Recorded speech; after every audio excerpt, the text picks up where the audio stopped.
The plan would allow mining and other development in areas where it now is prohibited in 6 western states: Idaho, Montana, Nevada, Oregon, Utah, and Wyoming.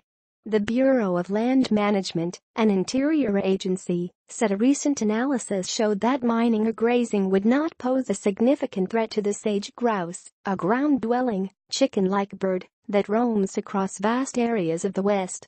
The proposal would affect less than 0.1% of sage grouse-occupied range across 11 states from California to the Dakotas, officials said. The change comes as the Trump administration moves to reconsider an Obama-era plan to protect the sage grouse, a quirky bird with long, pointed tail feathers and known for the male's elaborate courtship display in which air sacs in the neck are inflated to make a popping sound. Millions of sage grouse once roamed the West, but development, livestock grazing and an invasive grass that encourages wildfires has reduced the bird's population to fewer than 500,000. A proposal by the Obama administration to protect 10 million acres from development to prevent 10,000 acres from potential mineral development was a complete overreach, said acting BLM Director Mike Ned. He and Interior Secretary Ryan Zinke pledged to work closely with states to protect the health of the sagebrush-dominated lands. Interior said Thursday it is seeking comment on plans to revise sage grouse conservation plans across the bird's range.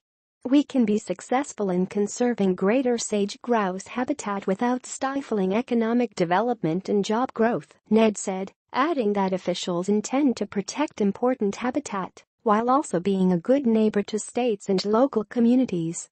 Environmental groups said Interior was jeopardizing the bird's habitat and its survival. The Interior Department is traversing down a dangerous path that could put this vital habitat at risk, said Nalta Culver, a policy expert at the Wilderness Society. Because of the importance of its sagebrush habitat, the sage grouse helps determine the health of an entire ecosystem, including the golden eagle, elk, pronghorn and mule deer, Culver said. A 2015 plan imposed by the Obama administration has reduced the threat of extinction by protecting the most important habitat while ensuring other activities continue on public lands, she said. The 2015 plan was hashed out under President Barack Obama as a way to keep the bird off the endangered species list following a decades-long population decline caused by disease and pressure on habitat from energy development, grazing and wildfires. Zinke ordered a review of the Obama plan this summer, saying he wanted to give western states greater flexibility to allow mining, logging and other economic development where it now is prohibited. Zinke insisted that the federal government and the states can work together to protect the sage grouse and its habitat while not slowing economic growth and job creation. Mining companies, ranchers, and governors in some western states, especially Utah, Idaho, and Nevada, said the 2015 plan would impede oil and gas drilling and other economic activity. Republican governors in those states urged that conservation efforts focus on bird populations in a state rather than on habitat management, which frequently results in land use restrictions.